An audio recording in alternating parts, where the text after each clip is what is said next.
In the maze, Lauren attempts to convince Nikki that Nick would not want her to sign over Chancellor for his freedom. Nikki snaps that it is not his decision or Victor's and tells Amanda she is ready to sign. Lauren declares she is under duress. Amanda asks Nikki if that's true because it looks like she's ready to sign.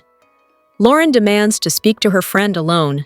Nikki requests a moment with Lauren, so Amanda steps away. Lauren points out that this is outrageous coercion, and Amanda seems afraid the guilty party will pop up before the papers can be signed. Nikki protests that waiting will not save her son, but signing the papers will. Victor may be furious, but Nick will be free. She calls Amanda back and demands to see Nick before she signs anything. Amanda admits that will sacrifice their leverage.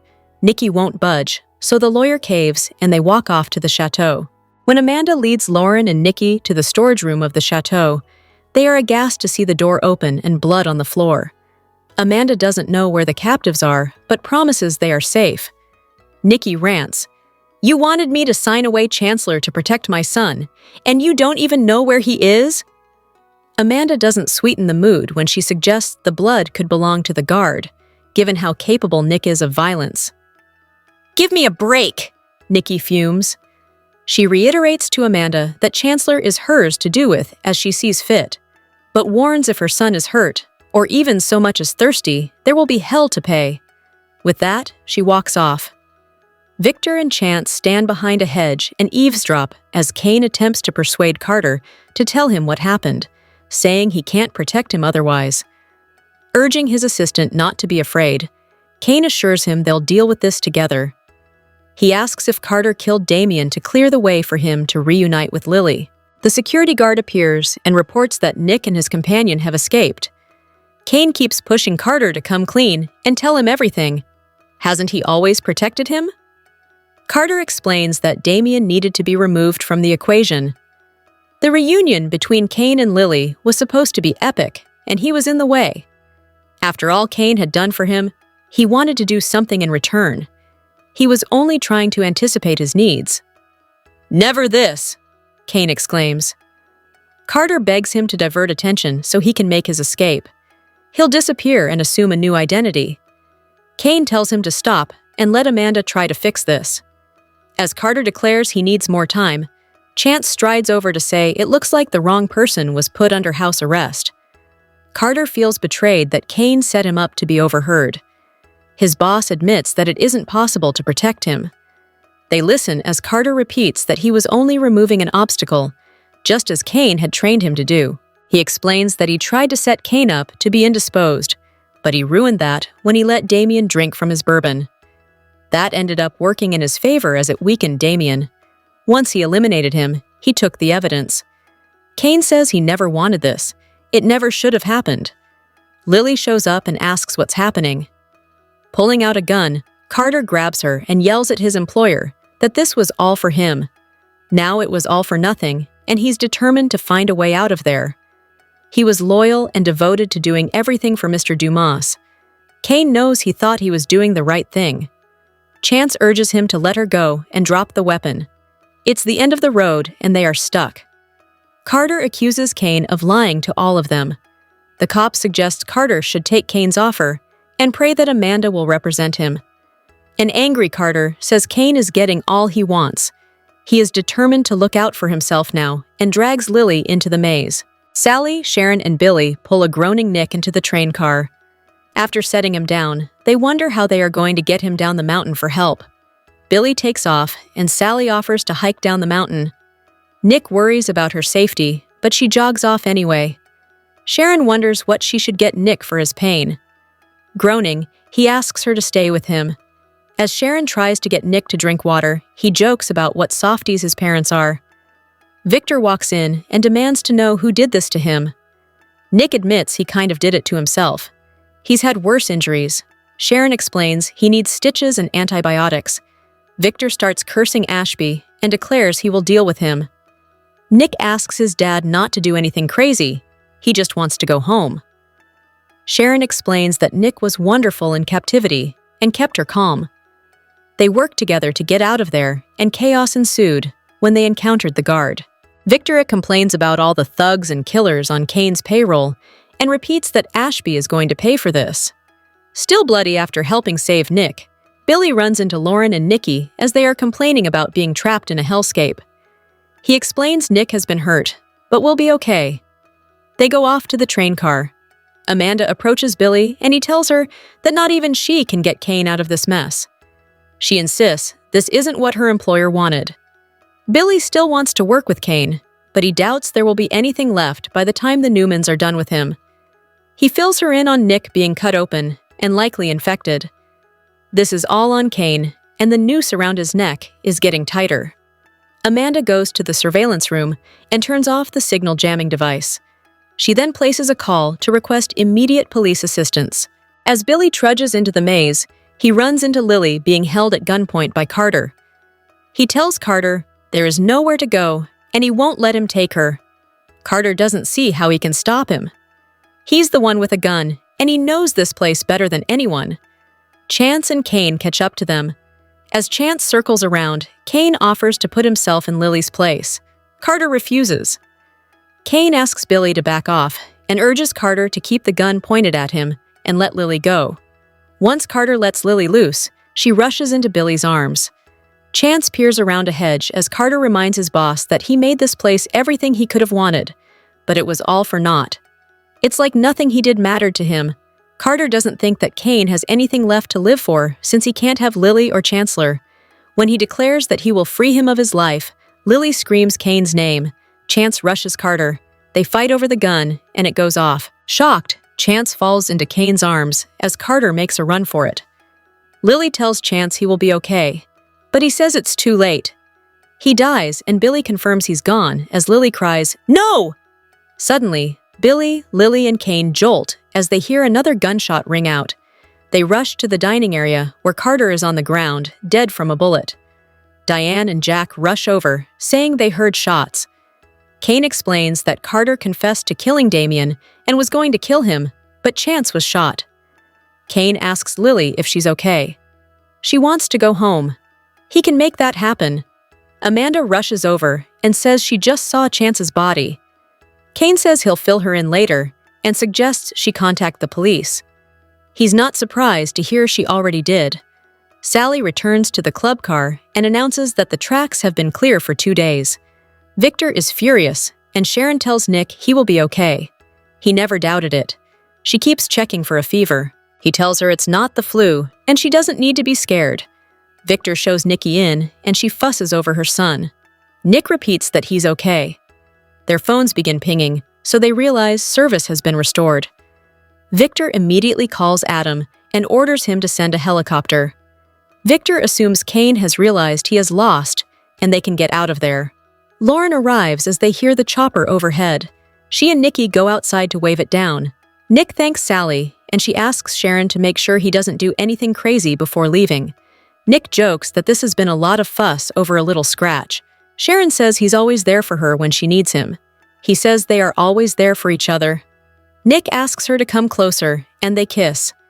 Jack begins railing that all of this is on Kane. Ashby insists this was supposed to be a vacation. Jack vents about how it has cost 3 lives. This will destroy Nina and Jill. Kane didn't want any of this, but it happened, and he will have to live with it. As he hunches over a table, Lily apologizes for accusing him of killing Damien. She admits that murder would be out of character for him. He says he's still the man she loved. She reminds him that talk like that is what caused all of this. All of these people he brought there to become his friends are now his enemies. He's lost. After Lily walks away, Billy suggests Kane reconsider returning to Genoa City. Ashby is still determined on that front. It's not a forgive and forget crew, Billy points out. Kane says they will talk about his investment in Abbott Communications when he gets to town. Jack and Diane walk off, appalled that Billy is still working a business angle.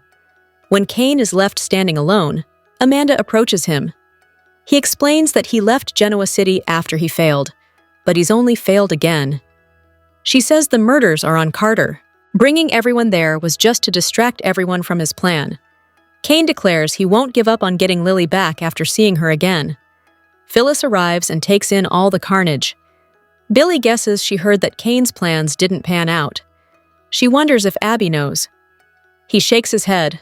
What? That Chance died trying to protect Kane? No, not yet. Phyllis moans. Oh, God. He was a good man. He was a good man.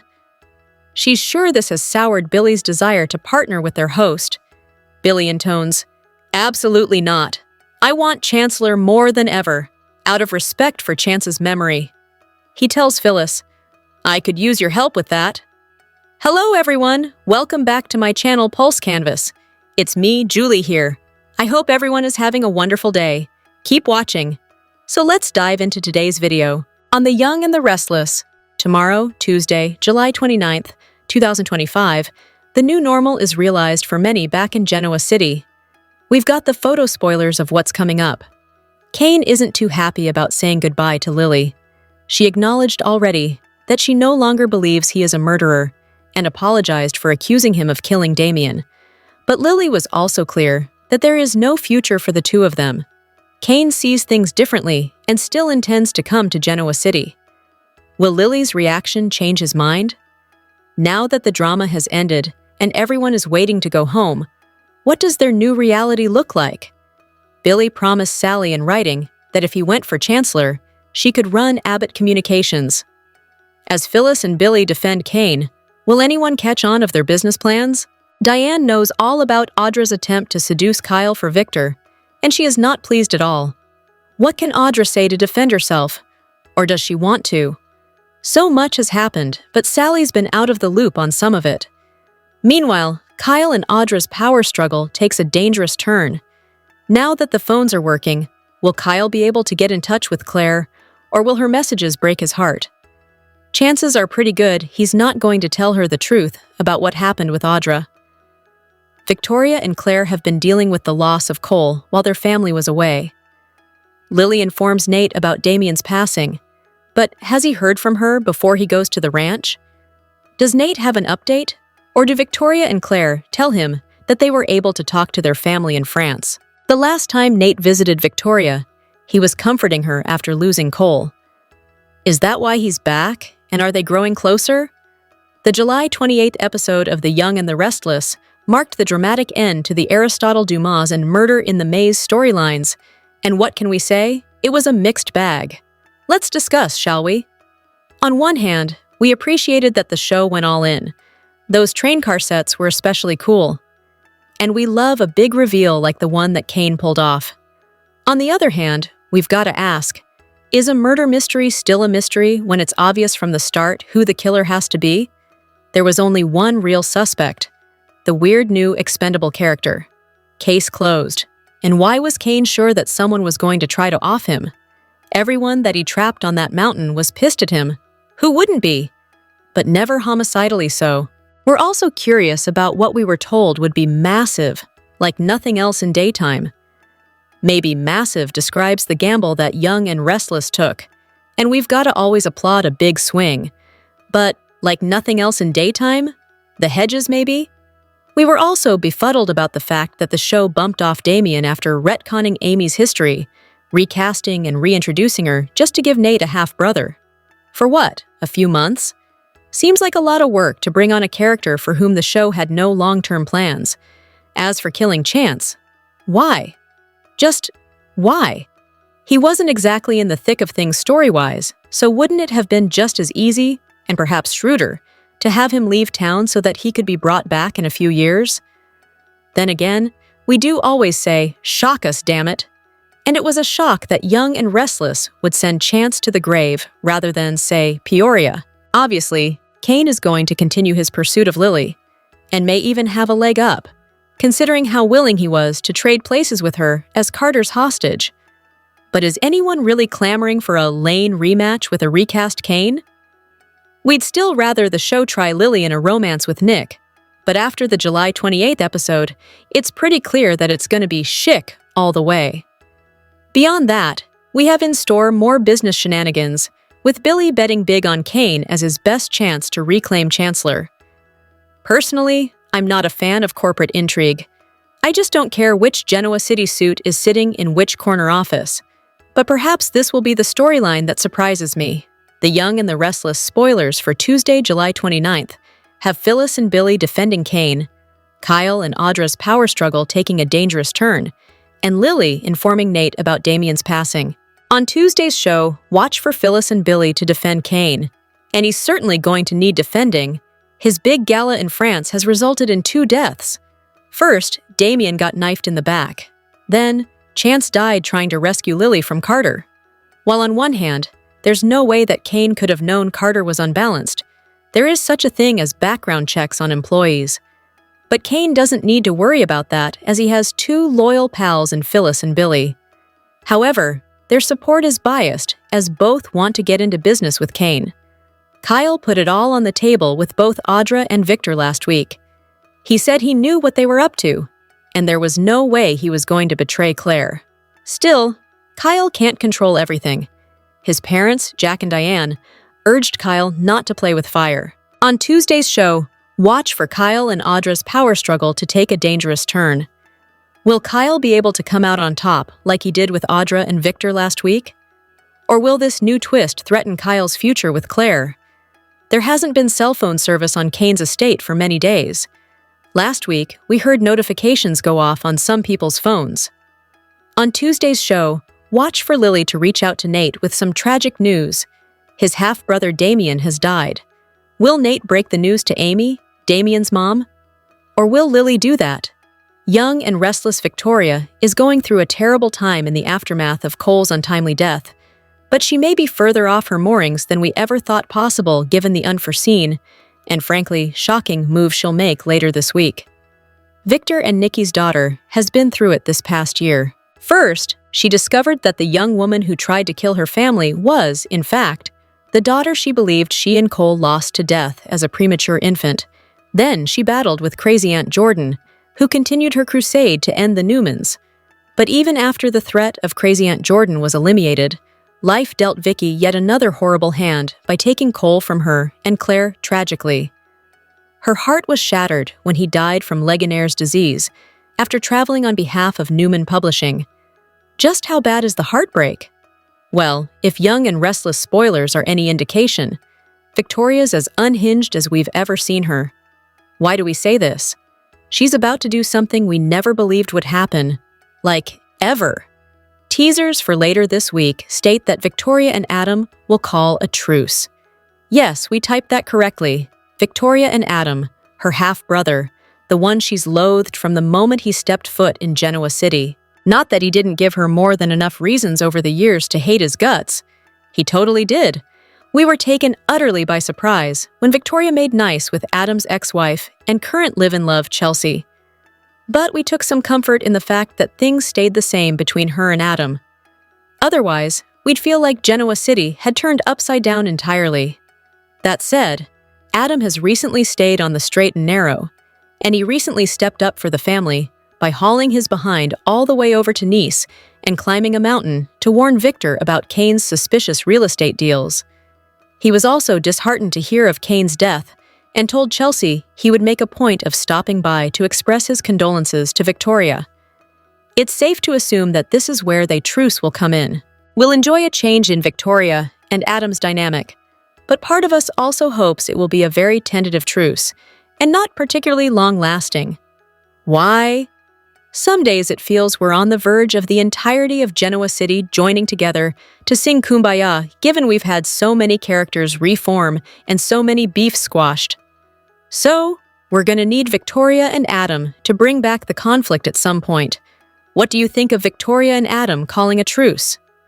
Vote on The Young and the Restless. The Genoa City business elite wrapped up their time in the French Riviera, coming home with, and two, tragic news. This summer brought many surprises for fans of The Young and the Restless, but one thing most did not see coming was the untimely loss of 4 men. Change is going to come, but let's take a look at those lost and what could have been. Jermaine Rivers sauntered into Genoa City with a huge secret. Not only was he the real Damien Kane, but he wasn't here to stay. Fans were riveted by the reveal that Holden Novak was Damien's employee and best friend, who had been sent to meet Nate and pretend to be his boss. When he met Damien in the park, the secret was exposed, and the real story began. But then it turned out that Damien's backstory of being the undiscovered son of Nathan Hastings Sr. wasn't the start of many possible storylines at all. It was the beginning of the end. The new character with a legacy background was invited to the elite party at the estate of Aristotle Dumas, and he happily accepted so he could spend more time with Lily, and was just as surprised as the rest of us to find out that his former boss was her ex. We may never know why Kane actually invited Damien, but his mom's gut feeling that the trip was dangerous was right.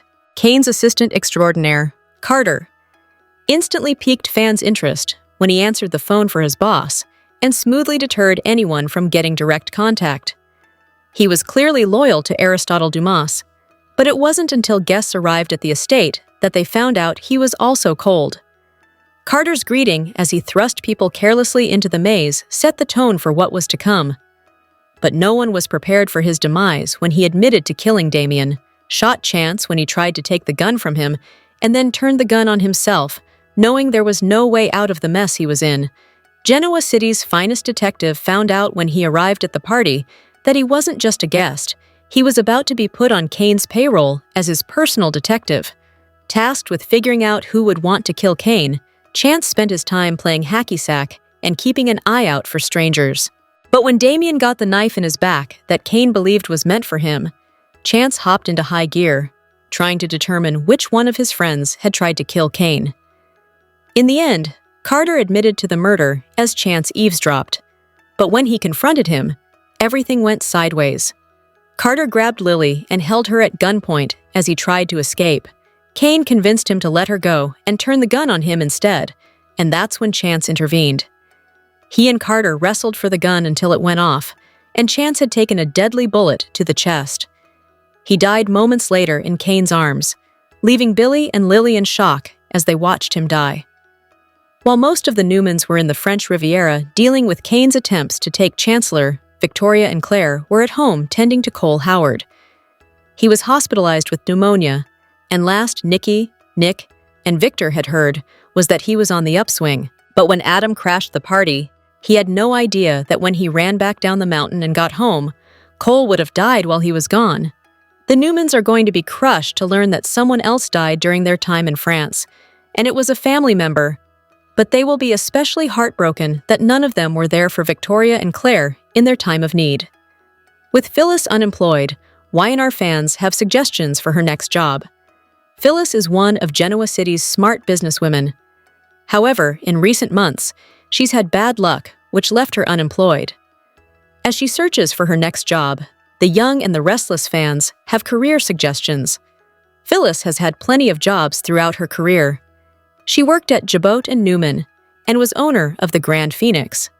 Unfortunately, her latest position with Abbott Communications didn't work out. After a disagreement with Billy, he fired her. One fan wants to see Phyllis and Billy working together again. I'd like for them to team up with Kane and get Chancellor and run it well together. I think she'll help prove Kane's innocence and be rewarded with a job at one of his companies, another fan replied. One viewer wants Phyllis to branch out on her own. The woman had her own successful business. Why can't she develop something of her own? She's smart, tech-savvy, and everything is about tech these days. She should become GC's new head detective taking over for Chance, another viewer recommended. Phyllis working at Crimson Lights or GCPD is unlikely, but she's about to be a key player in Kane's shakeup for Genoa City's business district. With Phyllis becoming Kane's new ally, she's likely to work with him. Will her new role be at one of his companies? Or maybe the two team up to take over Chancellor or another business? Adam was supposed to return home to send help, so what happened? Adam was a man on a mission on the young and the restless. He took it upon himself to show up at Kane's French estate, but we haven't seen him return to Genoa City. What happened to Adam? Did he end up in danger? Fans noticed a glaring mistake in his mission. Adam was one person in Genoa City who was concerned about his family. He hasn't heard from them in weeks, which is unlike them. He wanted to know what was going on at this elusive party. So, Adam traveled to Nice and made his way up to the mountains to Kane's estate. He discovered that his family was stranded without internet or cell service, and the roads were completely wiped out. Adam sweated his butt off as he made his way back down the mountain. He planned on returning to Genoa City, but there was a glaring mistake in his mission. One YNR fan took to X, formerly Twitter, to ask the important questions. The user wrote, "Did I miss? Why didn't Adam go home and send help? Victor must have a team that could storm the train and get them all out of there somehow." Adam didn't send help, which is the glaring mistake in this mission. What was the point of having Adam climb up the mountain? It's unlike Adam not to have a plan. This man has a plan for everything. Adam could have informed Victor's team of what was going on. They could have arranged to send a helicopter to send the Newmans and the other guests back home. But no. All he proved is that he's able to climb a mountain. We doubt that Adam intended to leave them there. Maybe getting help is as difficult as sending the French authorities to help solve the murder mystery. What are your thoughts on Adam's mission?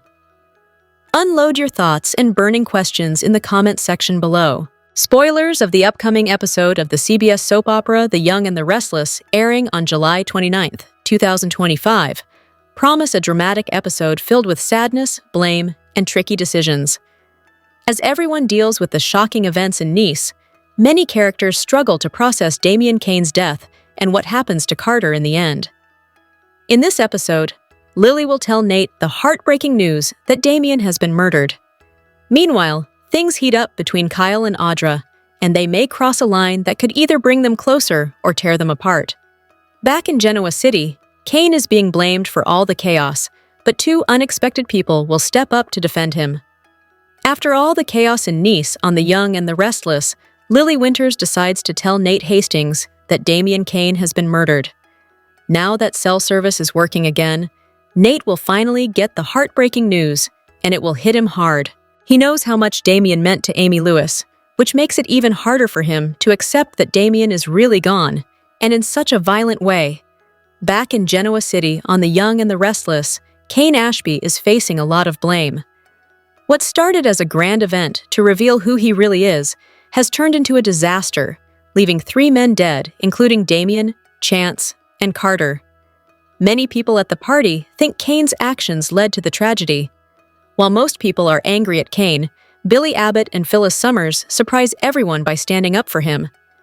They believe it's not fair to blame Kane for something he didn't cause, especially since Carter took his own life. But their support isn't completely honest, as Billy and Phyllis are still hoping to team up with Kane in the Chancellor deal.